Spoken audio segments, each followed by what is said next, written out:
Welcome to CMD news. నా పేరు కామాక్షి. ముందుగా నేటి వార్తా విశేషాలు. తిరుపతి జిల్లా చంద్రగిరి నియోజకవర్గం పాకల మండలం పాకల తహసీల్దార్ కార్యాలయంలో తహసీల్దార్ కిరణ్ కుమార్ ఎస్సీఆర్ కార్యక్రమంపై మీడియా సమావేశం బుధవారం నిర్వహించారు. ఈ సందర్భంగా తహసీల్దార్ కిరణ్ కుమార్ మాట్లాడుతూ పాకల మండలంలో 55 పోలింగ్ బూతులు ఉన్నాయి. మండలంలో 69.13% పూర్తయిందని, ప్రతి ఓటరు BLOకి సహకరించి త్వరితగతిన 100% జూలై 14 లోపల పూర్తి చేయాలని తెలిపారు. ప్రస్తుతం పాకల మండలంలో 44,125 ఓటర్లు ఉన్నారని, ఇందులో 29,673 ఓటర్లు ఫామ్స్ ఇవ్వడం జరిగిందని చెప్పారు. మిగిలిన ఓటర్లు ఓటర్ ఫామ్స్ పూర్తి చేసి BLOలకు అందించాలన్నారు.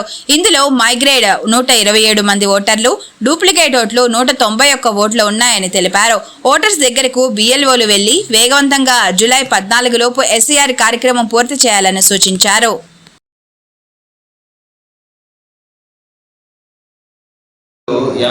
మంది బూత్లలో ఉన్నారు. 55 పోలింగ్ బూత్లలో 44,165 ఓటర్లు ఉన్నారు. మనకి ఈ 44,165 ఓటర్లకి మనం central government election commission of India సూచనల మేరకు SIR గత నెల 15వ తారీఖు ఇంకా ఈ నెల 14వ తారీఖు వరకు 1 మంత్ కాలంలో చేస్తున్నాము. ఇప్పటి వరకు ఈరోజు మధ్యాహ్నం 12 గంటల వరకు మనకి ఇప్పటి వరకు 29,673 ఫామ్స్ మాత్రమే ఓటర్ల దగ్గర ఇంకా తిరిగి మన BLOలకి అందాయి. వీళ్ళు ఇచ్చిన ఫామ్స్ పూరా 44,165 క్లెయిమ్స్ ఫామ్స్ వాళ్ళకి ఇస్తే తిరిగి మనకి 29,673 వచ్చినాయి. ఇప్పటి వరకు శాతం పరంగా తీసుకుంటే 69.13% వరకే మనకి డిజిటలైజ్ అయినాయి. సో మనకి election commission of India guidelines ప్రకారం ఈ నెల 14వ తేదీలోపు అన్ని 100% డిజిటలైజ్ చేయాలా.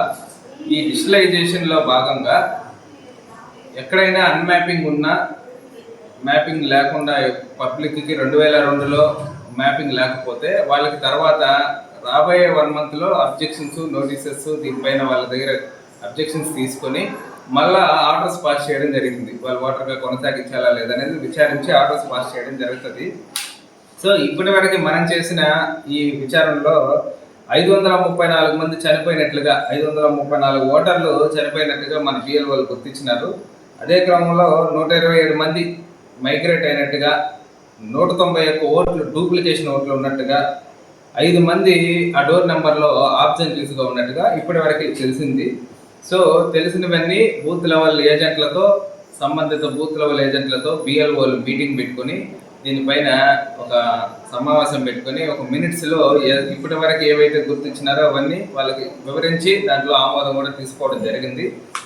సో నేను ప్రజలకు విజ్ఞప్తి చేసేది ఏమంటే, మనకి ఎక్కువ కాలం లేదు, ఒక 6 రోజుల కాలమే ఉంది. కాబట్టి అందరూ ప్రజలు వాళ్ళకి ఇచ్చిన ఎన్యూమరేషన్ ఫామ్స్ ఫిలప్ చేసి ఫోటో అంటించి సిగ్నేచర్ సంతకం పెట్టి తిరిగి BLOలకి, BLO డేటా మీకు తెలియకపోతే కూడా ఆ ఎన్యూమరేషన్ ఫామ్ పైన BLO పేరు, ఫోన్ నెంబర్ ఉంటుంది. సంబంధిత BLOలకి మీరు ఎన్యూమరేషన్ ఫామ్స్ అందజేసి మన మండలంలో పూర్తి స్థాయిలో డిజిటలైజేషన్ చేసేదానికి పూర్తిగా సహకరించగలరని కోరుకుంటున్నాను. ముఖ్య గమనిక, మా హాస్పిటల్ నందు డాక్టర్ NTR వైద్య సేవ అందించబడెను. పేదలందరికీ ఆధునిక వైద్యం చేయబడెను. మాలిని దేవి multi speciality hospital, Christian Peta, 5వ లైన్, కావలి. డాక్టర్ గుట్టిపాటి మాలిని దేవి MBBS MS OBGY కాన్పులు మరియు గర్భకోశ వ్యాధి నిపుణులు. మాలిని దేవి మల్టీ స్పెషాలిటీ హాస్పిటల్ నందు అందించు వైద్య సేవలు: సాధారణ కాన్పులు, సిజేరియన్లు, లాప్రోస్కోపిక్ ద్వారా గర్భసంచికి సంబంధించిన ఆపరేషన్లు, ట్యూబెక్టమీ, పిల్లలు లేకుండా operation, high risk pregnancy, ectopic pregnancy మరియు గర్భసంచి నీటి బుడగలు, గర్భసంచి జారిన ఆపరేషన్లు, రొమ్ముగడ్డలకు చికిత్స, నెలసరి ఇబ్బందులకు చికిత్స, మెనోపాజ్ సమస్యలకు చికిత్స చేయబడును. స్త్రీలకు సంబంధించిన అన్ని సమస్యలకు చికిత్స చేయబడును. Doctor Battina Narendra Babu MBBS MS general and laparoscopic surgeon. Laparoscopic ద్వారా అపెండిసెక్టమీ, 24 గంటల కడుపు నొప్పికి చికిత్స, హెర్నియా మరియు పిత్తాశయంలో రాళ్లు తీయబడెను. వరి బీజం, హెర్నియా, నరాలు ఉబ్బడం, హైడ్రోసెల్, థైరాయిడ్ ఆపరేషన్లు చేయబడెను. Malinidevi multi speciality hospital, Christian Peta, 5వ లైన్, కావలి. ఫోన్ నంబర్స్ 9398665676 మరియు 08626245167.